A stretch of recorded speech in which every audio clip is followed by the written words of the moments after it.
예, 하나님의 말씀 고린도전서 15장 12절부터 제가 공부를 해드리겠습니다. 하나님의 말씀 고린도전서 15장 12절부터 20절까지 제가 공독을 해드리겠습니다.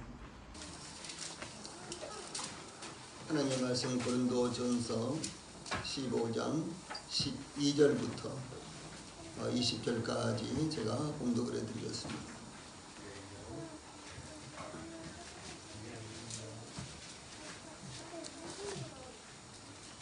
그리스도께서 죽은 자 가운데서 다시 살아나셨다 전파되었거늘 너희 중에서 어떤 사람들은 어찌하여 죽은 자 가운데서 부활이 없다 하느냐. 만일 죽은 자의 부활이 없으면 그리스도도 다시 살아나지 못하셨으리라. 그리스도께서 만일 다시 살아나지 못하셨으면 우리가 전파하는 것도 헛것이요 또 너희 믿음도 헛것이며 또 우리가 하나님의 거짓 증인으로 발견되리니 우리가 하나님이 그리스도를 다시 살리셨다고 증언하셨습니다. 만일 죽은 자가 다시 살아나는 일이 없으면 하나님이 그리스도를 다시 살리지 아니하셨으리라. 만일 죽은 자가 다시 살아나는 일이 없으면 그리스도도 다시 살아나신 일이 없었을 터이요. 그리스도께서 다시 살아나신 일이 없으면 너희의 믿음도 헛되고 너희가 여전히 죄 가운데 있을 것이요. 또한 그리스도 안에서 잠자는 자도 망하였으리니 만일 그리스도 안에서 우리가 바라는 것이 다만 이 세상의 삶일 뿐이면 모든 사람 가운데 우리가 더욱 불쌍한 자이리라. 그러나 이제 그리스도께서 죽은 자 가운데서 다시 살아나사 잠자는 자들의 첫 열매가 되셨도다. 아멘. 자, 20절만 제가 다시 봉독을 해드리겠습니다. 20절. 그러나 이제 그리스도께서 죽은 자 가운데서 다시 살아나사 잠자는 자들의 첫 열매가 되셨도다. 아멘. 예, 오늘은 고린도전서 15장 12절로 20절을 통해서 부활, 그리스도인의 소망, 부활, 그리스도인의 소망, 그리스도인의 부활의 소망, 이런 주제로 말씀을 전해드리겠습니다. 2000여 년 전 부활의 아침, 가장 뜨거운 뉴스는 막달라 마리아가 예수님의 제자들을 찾아가 내가 주를 보았다라고 전한 것이며, 또 예수님께서 제자들이 숨어 있었던 아지트를 방문하신 후 제자들이 디두모라고 하는 도마에게 우리가 주를 보았노라 라고 전했던 소식이었습니다. 제자들이 이제 무서워서 두려워하여 숨어 있었는데 주 예수님께서 바로 부활절 그 저녁에 그곳을 방문하셨을 때 제자들 가운데 디두모라고 하는 도마는 그 자리에 없었습니다. 그런데 이제 여드레 뒤에 그 도마도 함께 했을 때 주 예수님께서 그곳에 나타나셨는데 이 첫 번째 나타나셨을 때 이제 디두모라고 하는 도마가 그곳에 없었는데 그 도마가 그 제자들에게 오자 제자들이 우리가 주를 보았노라 이렇게 증거했습니다. 예, 그 후에 초대교회의 가장 중요하고도 확실한 뉴스는 예수님께서 말씀하신 대로 죽은 자 가운데서 3일 만에 다시 살아나셨다. 즉 예수님이 다시 살아나셨다라는 그런 소식이었습니다. 이 말씀은 이 본문 고린도전서 15장 12절로 20절 사이에 무려 10번이나 반복해서 나타나고 있습니다. 예수님께서 십자가에 못 박혀 죽음을 당하시고 장사되신 것은 금요일이었습니다. 다음날 토요일이 안식일이었는데 안식일이 지나고 오늘로 말하면 일요일 이른 아침, 바로 오늘 아침 새벽에 예수님의 그 시신에 향유를 바르기 위해 무덤을 방문했던 막달라 마리아를 비롯하여 요한나와 야고보의 어머니 마리아와 또 다른 여자들이 무덤에 도착했을 때 무덤을 막았던 돌이 이미 옮겨지고 예수님의 시신이 사라진 것을 발견하고 제자들에게 달려가 누군가가 예수님의 시신을 옮겼는지 보이지 않더라 이렇게 소식을 전했습니다. 이 소식을 들은 베드로와 요한은 그 소식을 듣자마자 온 힘을 다해서 무덤에 도착하여 무덤에 들어가 보니까 예수님을 쌌던 세마포만 곱게 겹쳐 있었으며 그들이 찾는 예수님은 보이지를 않았습니다. 이 베드로와 요한이 예수님의 시신이 없자 그것을 확인하고 돌아가고 예수님의 시신의 향유를 바르기 위해 무덤을 찾아왔던 여자들은 무덤을 떠나지 못하고 있었습니다. 그때 천사가 나타나 예수님은 여기 무덤에 계시지 않고 살아나셨느니라. 누가복음 24장 6절에 이런 말씀이 기록되어 있는데 이 소식을 전했습니다. 그때부터 초대교회에서는 예수님께서 그 말씀하신 대로 그 말씀하시던 대로 살아나셨다, 다시 살아나셨다 라고 증거하는 것이 복음이요 전도였습니다. 주 예수님께서 십자가에 못 박히시기 전에 최소한도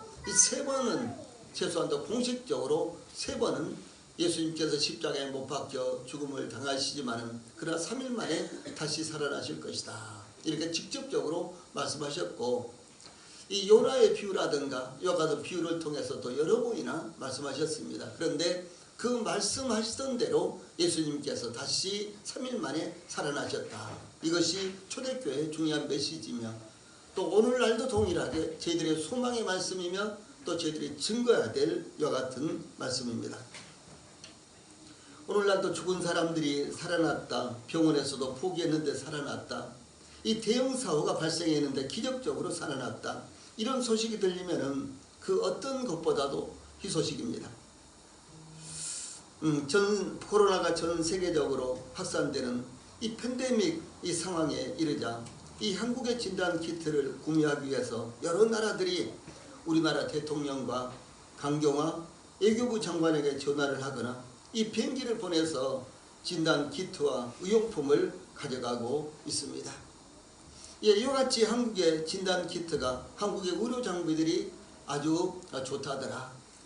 그리고 이것을 이제 수입을 해다가 자기 나라에서 활용을 하면 그래도 코로나19를 빨리 좀 막을 수가 있지 않겠느냐, 이런 소식이 도니까 이 나라 저 나라에서 최소한도 120 몇 개국이 우리나라 진단 키트를 사가려고 이렇게 서로 다투고 있는 중입니다.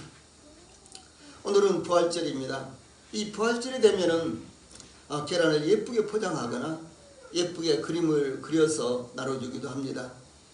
이와 같이 부활절이 되면 달걀을 나눠주는 이 풍습이 있었는데 근처에 있는 큰 교회들은 이제 구운 계란을 200판, 300판 엄청나게 많죠. 이렇게들 이제 구입을 해다가 이제 주민들한테 나눠주기도 하고 파출소, 경찰서 아니면 복지원 등등 이런 데다가 나눠주기도 하는데 금년에는 거의 다 주문을 하지 않았습니다. 왜냐하면은 모이는 것도 이제 모이게 될지 모이게 되지 못할지 이제 이런 상황이고, 또 모여도 이제 교인들이 많이 모이지도 못하고, 그러나 오늘은 이제 대부분 교회에서 부활절이니까 모여서 부활절 예배를 드리자, 지금 이런 게 상황입니다만은 이제 달걀을 그렇게 나눠주는 그런 유래가 있었습니다.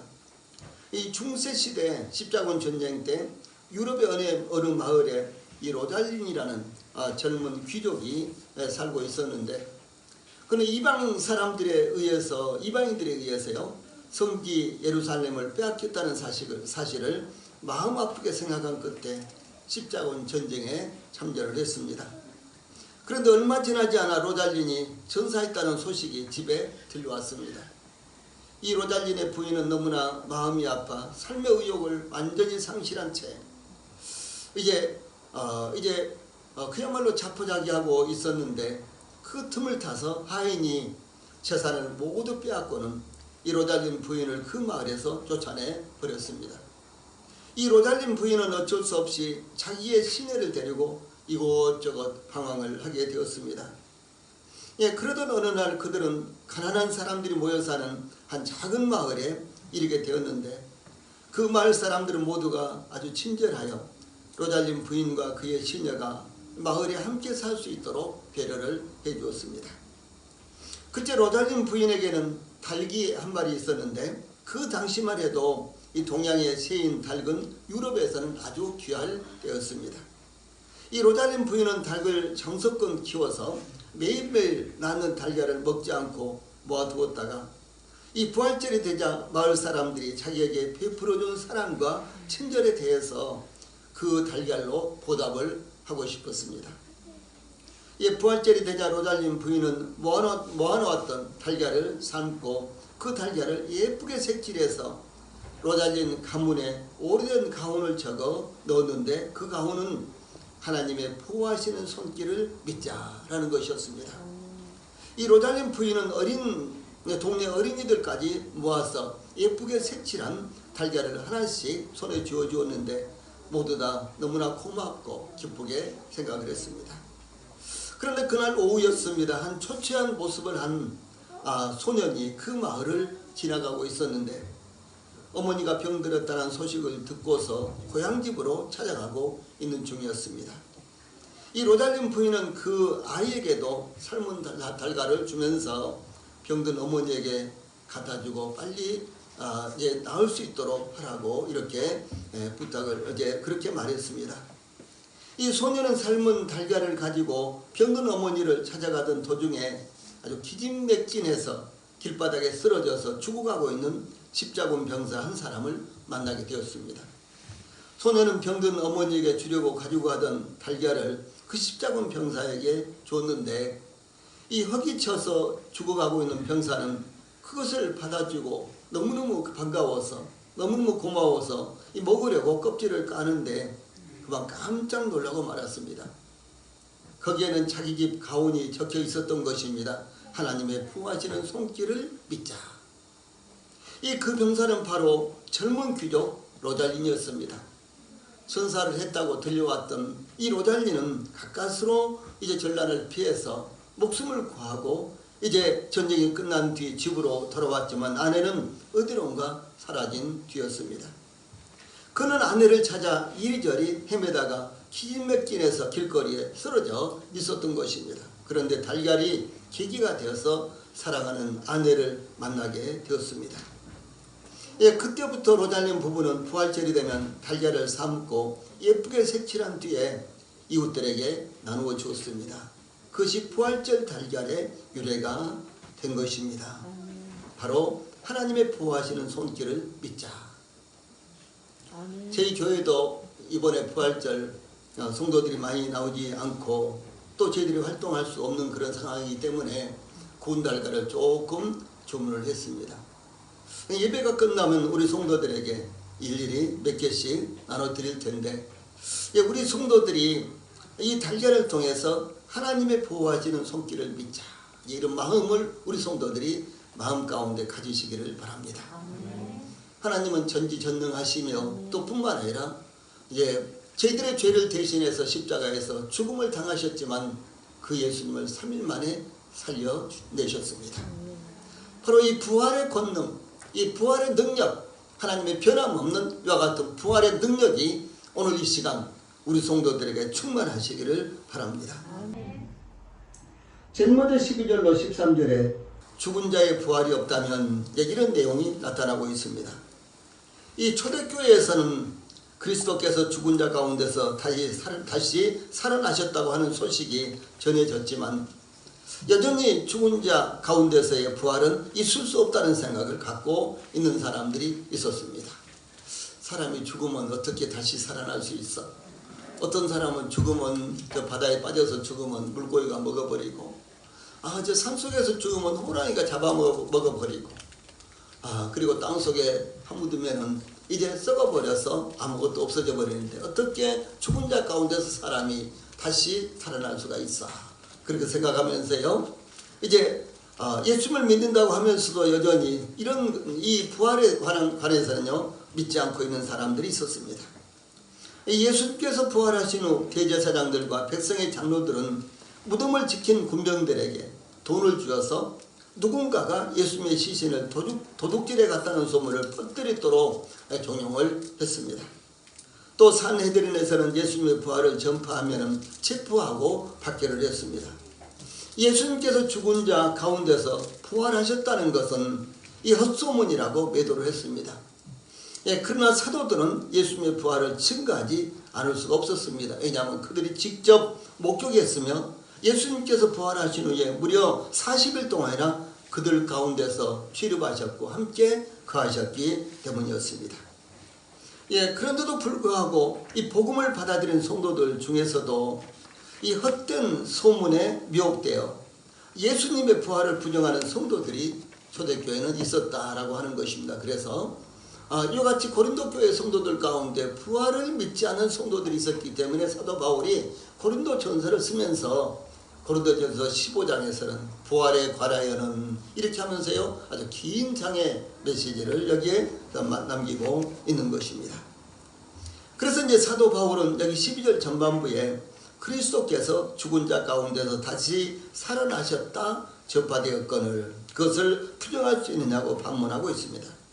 여기 다시 살아나셨다 이 말씀은 참 중요한 말씀인데 이 말씀은 이 완료 시제 이제 현재 완료 시제와 그 다음에 과거형으로서 완료 시제로 6번 그 다음에 이 과거형으로서 3번 이렇게 해서 무려 모두 다 하면요 무려 10번이나 이렇게 나타나고 있습니다. 그리스도의 부활이 역사적으로 이미 성취되었을 뿐만 아니라 또 이 단어는 수동형으로 되어 있는데 그것은 그리스도의 부활이 하나님에 의해서 이루어졌다라고 하는 사실을 증거하는 것입니다. 또한 사도 바울이 너희 중에서 어떤 사람들은 어찌하여 죽은 자 가운데서 부활이 없다 하느냐 12절 후반부에 이렇게 말한 것은 부활의 역사적인 사실을 믿지 못하고 헛소문을 받아들이는 성도들을 책망하고 있는 것입니다. 죽은 자의 부활을 부정하는 것은 그리스도의 부활을 부정하는 것이기 때문에 사도는 이와 같이 증거하고 있습니다. 그러므로 만일 죽은 자의 부활이 없으면 그리스도도 다시 살아나지 못하셨으리라 13절에 이렇게 증거하였습니다. 13절은 우리말 성경 번역본에는 생략되었지만 제일 앞에 그러나 라는 말씀이 나옵니다. 즉 죽은 자의 부활이 없다면 그리스도도 다시 살아나지 못하였을 것이다 라고 하는 의미입니다. 만약 죽은 자의 부활을 부인한다면 몸의 부활도 부인하는 것이기 때문에 그렇습니다.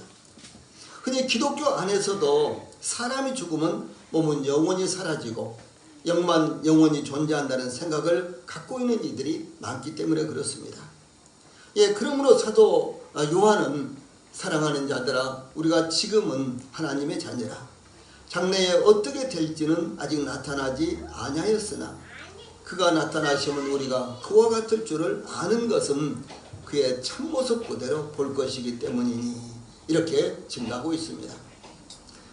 요한일서 3장 2절 이 말씀은 대단히 중요한 말씀입니다. 그래서 주 예수님이 다시 오시면 우리가 어떻게 변화가 될까? 그것은 주 예수님이 부활했을 때의 모습과 똑같이 우리의 몸이 변화될 것이다 라고 하는 이와 같은 대단히 중요한 말씀이기 때문에 우리 성도들이 이 말씀을 마음에 두시고 또 믿음으로 받아들이시기 바랍니다.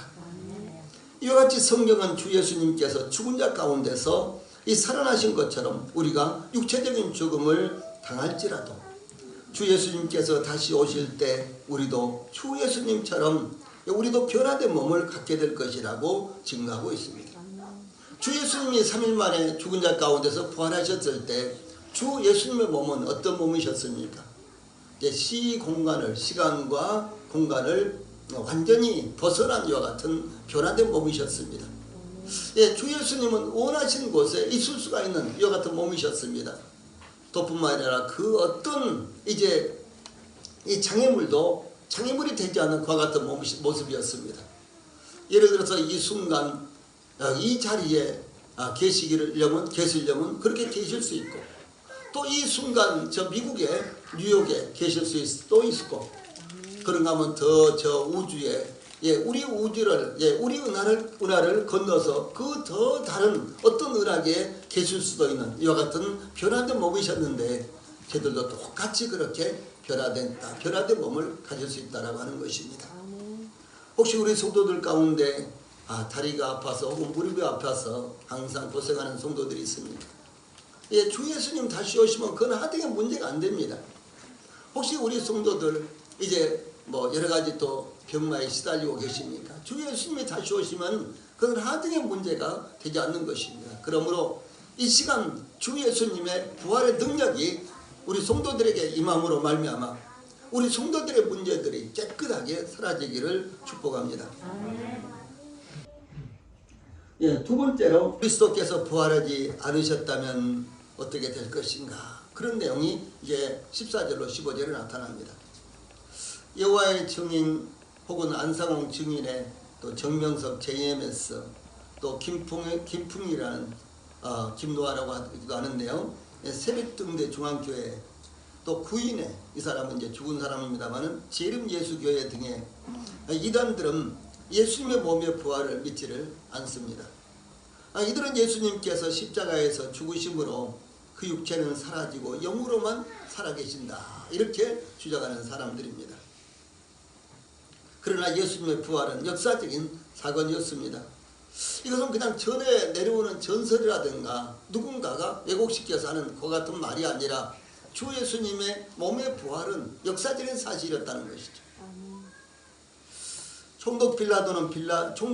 로마 총독 빌라도는 예수님이 이미 죽으신 것을 확인하고 예수님을 장사 지내도록 그 시신을 내어주었고 예수님의 제자인 존귀한 공회의원인 지금으로 말하면 국회의원이에요.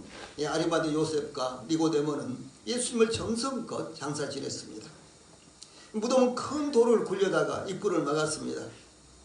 그 무덤은 유대인의 대제사장들과 이 장로들이 파견한 군병들이 지켰습니다.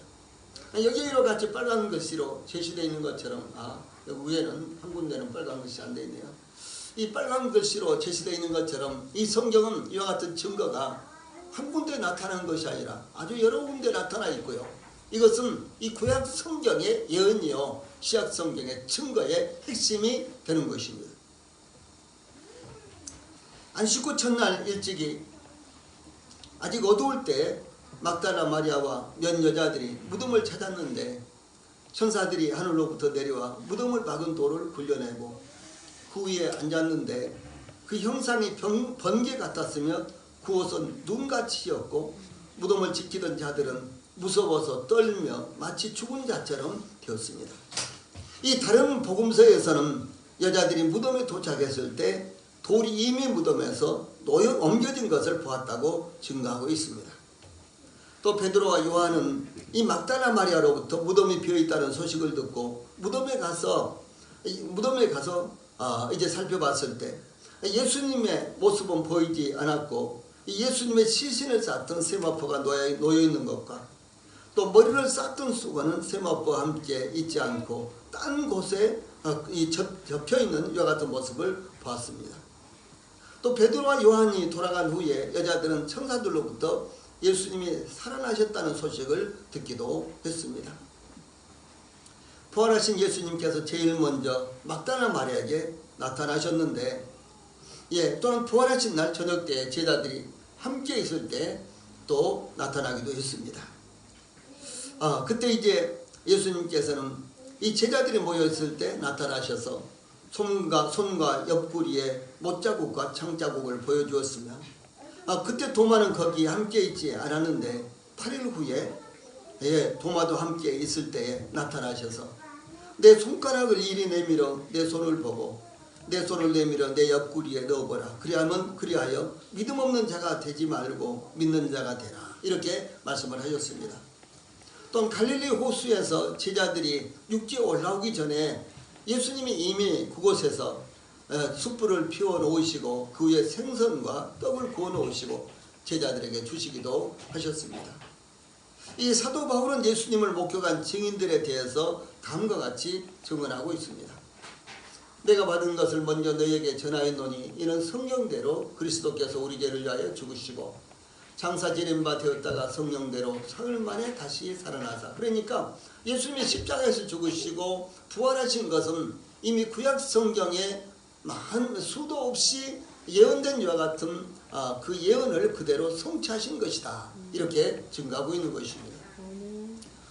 그 다음에 5절 게바에게 보이시고 사흘 만에 다시 살아나사 게바는 베드로죠. 베드로에게 보이시고 후에 12 제자에게와 그 후에 500여 형제에게 일세 보이셨나니 그 중에 지금까지 대다수는 살아있고 어떤 사람은 잠들었으며 그 후에 야고보에게 보이셨으며 그 후에 모든 사도에게와 맨 나중에 만삭되지 못하여 난 자 같은 내게도 보이셨느니라. 이렇게 증가하고 있습니다.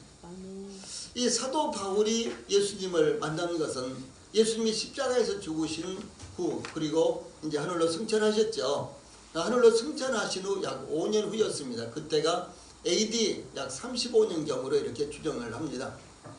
그 다음에 이제 이 사도 바울이 이 고린도 전서를 쓴 것은 대략 AD 50년경으로 이렇게 봅니다. 예, 그러니까 예수님께서 십자가에 못 박혀 죽으신 후에 그리고 하늘로 승천하신 후에 약 20년 후에 이 고린도 전서를 썼습니다. 그런데 예수님께서 하늘로 이렇게 올라가실 때 약 500여 명의 형제들이 이제 환송을 했는데 그곳에 있었어요. 그런데 약 500여 명의 형제들이 대부분 살아있을 때 이 고린도 전서를 기록했다라고 하는 사실입니다. 그래서 약 500여 명의 형제들에게 일세 보이셨는데 한 번에 같이 봤는데 그래도 그들 대부분이 다 살아있다라고 이렇게 증거를 하고 있는 것입니다. 만약에 이 고린도 전서를 사도 바울이 썼을 때 이것이 만약에 거짓이었다면 본 사람이 아무도 없는데 뭐 등등 그런 일이라면 고린도 전서는 지금까지 우리들에게 전해지지 않았을 것입니다. 그리고 그것을 받아들이고 믿는 사람이 없었을 것입니다. 그래서 어떤 이들의 주장처럼 만약에 예수님의 부활을 부정한다면 그것은 어떤 결론이 나타날까요? 초대교회에 영주주의자들이라는 이런 사람들이 있었습니다. 그래서 요한복음, 요한 1서, 2서, 3서, 요한 1서, 그러니까 요한복음과 요한 1서, 그 다음에 요한계시록은 그 영주주의자들이 부활을 이제 부정하고, 특별히 이제 몸의 부활을 부정하고, 이제 이런 이제 사상들을 가지고 교회 가운데 들어왔기 때문에 이 사도 요한이 그들을 막아내고 그들을 반대하기 위해서 요한복음과 요한일서와 요한계시록을 썼습니다. 우리 교회 현관에도 뭐 신천지 뭐 출입 금지라든가 등등 이런 걸 써놨잖아요. 그래서 그들을 막아내기 위해서 우리가 이렇게 하고, 그 다음에 신천지는 이만저만한 와 같은 단체다, 이렇게 우리가 이야기를 하듯이 초대교회 당시에도 이 영지주의자들을 이제 막아내기 위해서 사도 요한이 요한복음과 요한일서와 요한계시록을 기록을 했습니다. 그런데 이 영주주의자들은요, 예수님께서 세례를 받으실 때 예수님의 영이 예수님의 육체에 들어왔고, 또 예수님께서 십자가에 못 박히시기 위해서 체포되시기 직전에 겟세마네 동산에서 3번이나 간절히 기도하셨죠. 그때 이제 그 영이 예수님을 떠나셨다. 그래서 십자가에 못 박힌 예수님은 하나님의 아들이 아니라 그냥 육체를 가진 인간일 뿐이다, 이렇게 전하는 사람들이 영주주의입니다. 그러나 이것은 사람의 생각에 지나지 않았습니다. 그러므로 사도 바울은 그리스도께서 만일 다시 살아나지 못하셨으면 우리가 전파하는 것도 헛것이요 또 너희의 믿음도 헛것이며 이렇게 증가하고 있습니다. 즉 만약에 그리스도께서 다시 살아나지 못하셨다면 이 복음의 핵심인 그리스도의 성육신과 부활은 거짓말이 된다는 것입니다. 그렇다면 복음을 증거하는 전도자들은 거짓 증인요, 거짓을 전파하는 것에 불과합니다. 그렇다면 사도 바울을 비롯해서 그 당시 온갖 고난 가운데서 복음을 증거하는 전도자들은 한결같이 하나님의 거짓 증인이 될 수밖에 없었는데, 그 이유는 이 사도 바울을 비롯해서 그 당시 모든 전도자들이 우리가 하나님이 그리스도를 다시 살리셨다라고 증거하고 있기 때문이라고 밝히고 있는 것입니다. 이미 제가 말씀드린 대로 초대교회의 가장 핵심적인 메시지는 나사렛 예수가 십자가에 못 박혀 피 흘려 죽음을 당하셨으나 3일 만에 다시 살아나셨다. 이것이 이 복음의 핵심이요, 초대교회의 이 설교의 핵심이며 전도의 핵심이었습니다. 근데 그것 때문에 많은 사람들이 박해를 받고, 많은 사람들이 고난을 받고, 많은 사람들이 자기 동리에서 또 자기 가정에서 또 자기의 생활에 그 같은 터전에서 쫓겨나서 유리하는 삶을 살았고 결국은 수도 없이 많은 사람들이 순교까지 당했다. 그것 때문에요. 그것 때문에. 예, 그렇다면은 이 사람들이 헛된 것을 전하고 헛된 것을 붙들다가 이와 같은 고난을 당하는 것이 된다라고 하는 사실입니다. 특히 수백만의 성도들이 복음을 증거하다가 혹은 예수를 믿는다는 것 때문에 순교를 당했습니다. 이 가난과 고통 가운데 살았습니다. 가정도 집도 재산도 다 빼앗겼습니다. 국가나 사회나 가정에서 정당한 대우를 받지 못했습니다. 만약 그리스도께서 다시 살아나지 못하셨다면 이 모든 수고가 헛된 것일 수밖에 없다라고 하는 사실입니다. 세 번째로 그리스도인들의 부활이 없다면 그렇다면요, 이것이 16절로 20절에 나옵니다. 그래서 이어서 사도 바울은 만일 죽은 자가 다시 살아난 일이 없으면 하나님이 그리스도를 다시 살리지 아니하셨으리라고 증거하고 있습니다. 즉 그리스도의 부활과 성도들의 부활의 몸의 부활은 유기적인 불가분의 관계가 이루어져 있다는 것입니다. 그리스도의 부활 안에 성도들의 부활이 있어요. 그래서 그리스도께서 부활하지 않으셨다면 성도들의 부활은 있을 수가 없다라고 하는 사실 때문에, 이것 때문에 지금 말씀을 이렇게 하는 것입니다. 그래서 그리스도의 부활은 성도들의 몸의 부활의 증거라는 것입니다. 그리스도께서 부활하시기 때문에 그리스도를 믿는 구원받은 그리스도인들도 부활하게 되는 것입니다. 자, 우리가 어떻게 주님 안에서 영원히 살 것인가? 주님이 죽은 자 가운데서 살아나셨기 때문에, 우리 주님 예수님이 죽은 자 가운데서 살아나셔서 지금 영원히 살아계시기 때문에 우리도 그 안에서 영원히 살 수가 있는 것입니다. 만약에 하나님이나 주 예수님께서 영원한 생명을 갖고 계시지 않는다면 우리가 영원한 생명을 갖는다, 우리가 영원한 영생을 얻었다, 그렇게 말하면 이것은 헛된 이야기가 되는 거예요.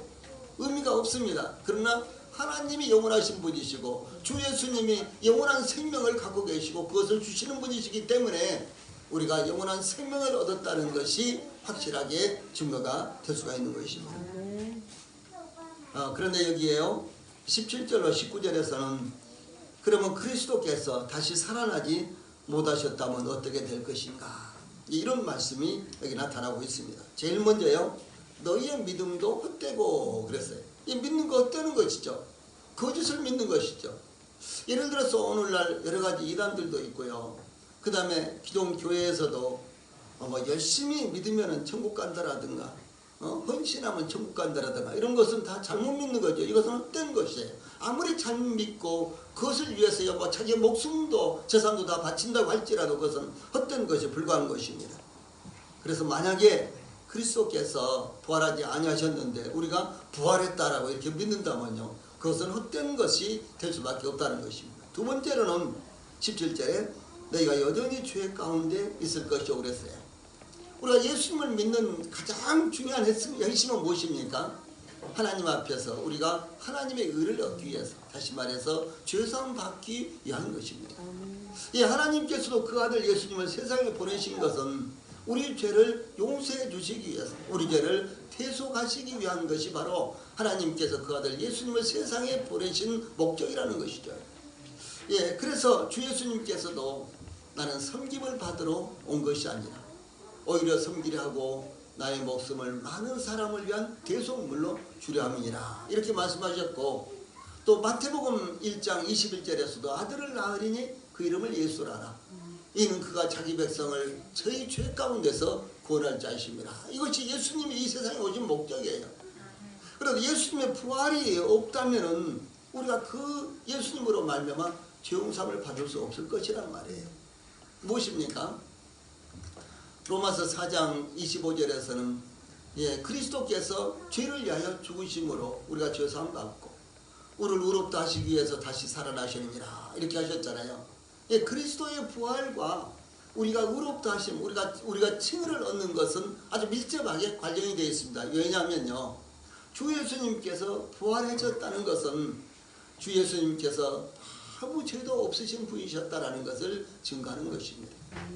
그래서 주 예수님께서 아무 죄도 없으셨는데 우리 죄를 대신해서, 우리 죄를 대신 짊어지시고 우리 죄를 대신해서 십자가에서 죽으셨다라고 하는 것입니다. 만약 주 예수님께서 조그만 죄가 있다면요, 조금이라도 죄가 있다면 어떻게 되겠습니까? 주 예수님은 자신의 죄로 말미암아 죽는 것입니다.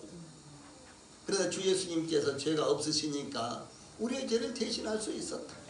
그래서 하나님께서 주 예수님을 살리심으로 말미암아 주 예수님은 원래 죄가 없는 분이라는 것을 증거하셨다는 것입니다. 그러므로 우리가 의롭다함을 얻게 된다라고 하는 사실입니다.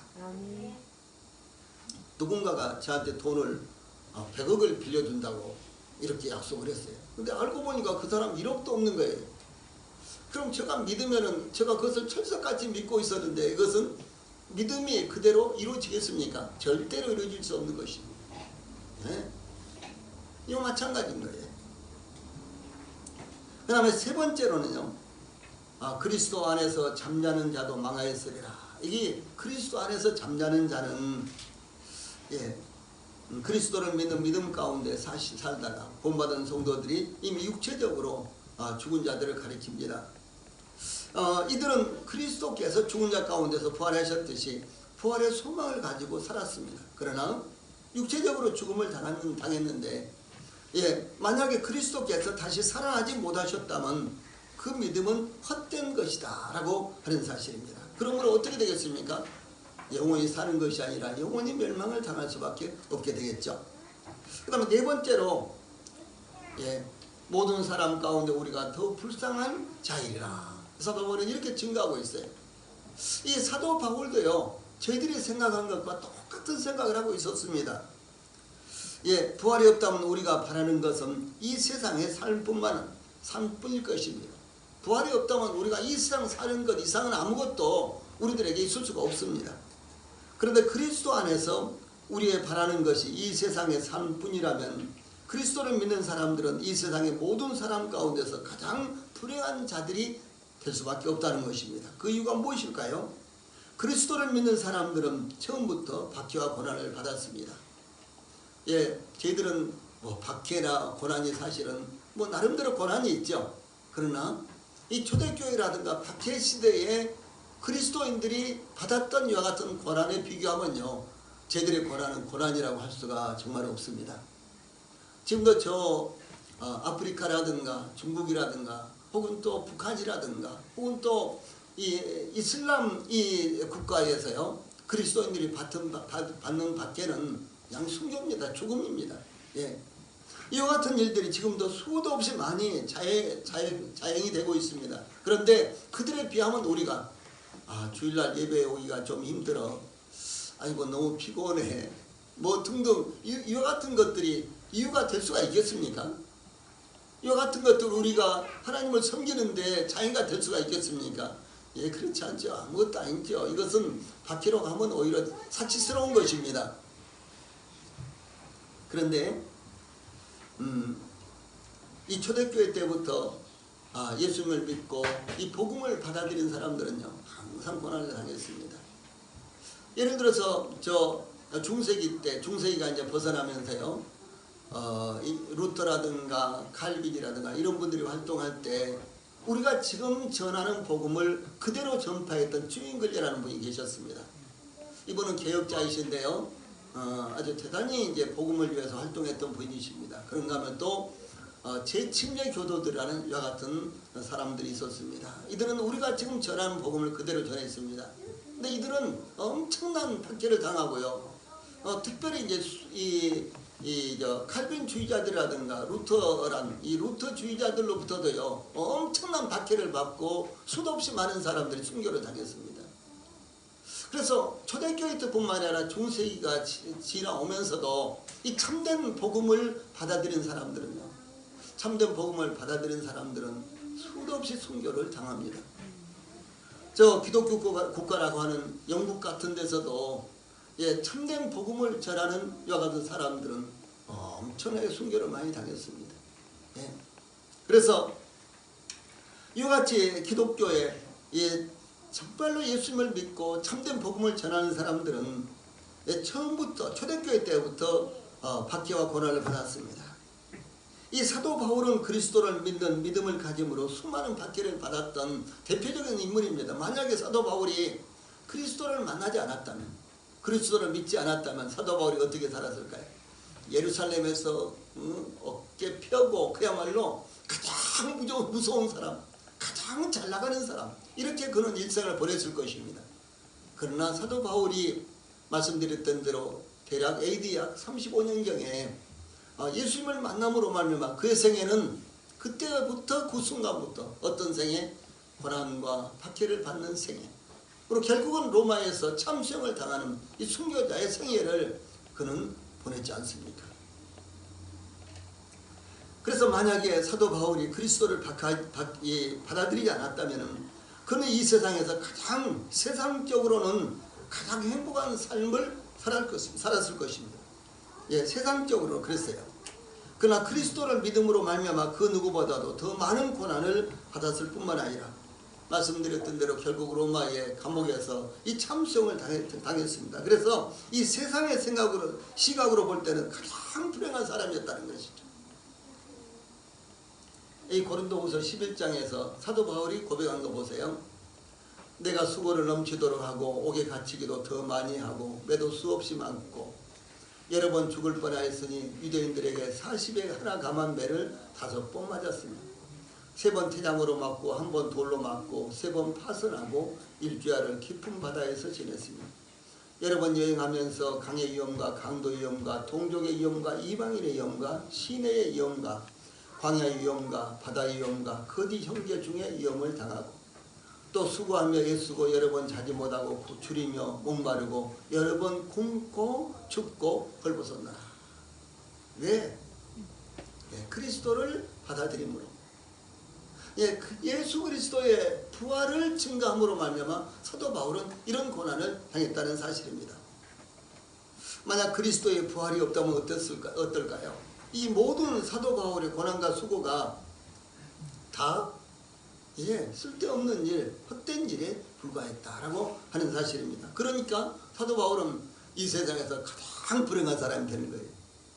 그리고 또 사도들도 가장, 베드로를 비롯해서 사도들도 가장 불행한 사람들이 되고, 그리고 이제 수도 없이 불행한 사람들로 이어지다가 결국은 저희들도 이 세상에서 가장 불행한 사람들이 되고 만다는 사실이죠. 뭐가 없으면? 그리스도의 부활이 없습니다. 예, 그렇다는 것입니다. 자, 말씀을 이제 마치겠습니다. 여기 이제 보면은요, 그러나 20절에 그러나 이제 이런 말씀이 나옵니다. 이것은 이미 이루어진 것을 증거하는 말씀입니다. 그리스도의 부활을 부정하는 사람들이 있을지라도 그리스도의 부활은 이미 이루어진 사실이라는 것입니다. 네? 그리스도의 부활을 부정하는 사람들이 있을지라도 이것은 이미 이루어진 일이고 이미 과거에 실제로 있었던 사실이라는 것입니다. 그러므로 20절 전반부에 그리스도께서 죽은 자 가운데서 다시 살아나사 이미 다시 살아났다는 역사적인 사실을 증거하는 이 현재 완료형이라는 이와 같은 시사로 되어 있습니다. 이와 같이 사도 바울은 그리스도의 부활을 통해서 그리스도의 몸의 부활을 증거하고 있습니다. 즉 잠자는 자들의 첫 열매가 되셨도다. 잠자는 자들은 말씀드렸던 대로 예수를 믿는 믿음을 갖고 살다가 육체적으로 죽은 그리스도인들을 가리킵니다. 이와 같이 그리스도의 부활은 이미 육체적으로 죽은 그리스도인들의 첫 열매가 되었다라고 하는 것입니다. 그러므로 그리스도의 부활의 역사적인 사실로 말미암아 그리스도를 믿는 성도들도 그리스도처럼 부활할 것입니다. 아멘. 이것이 그리스도 안에 있는 모든 그리스도인들의 부활의 소망이라는 것을 우리 성도들이 잊지 않기를 바랍니다. 아멘. 주 예수님의 부활이 역사적인 사실인 것처럼 우리의 부활도 역사적인 사실로 이루어질 것이다 라고 하는 사실입니다. 아멘. 찬송 부르시겠습니다.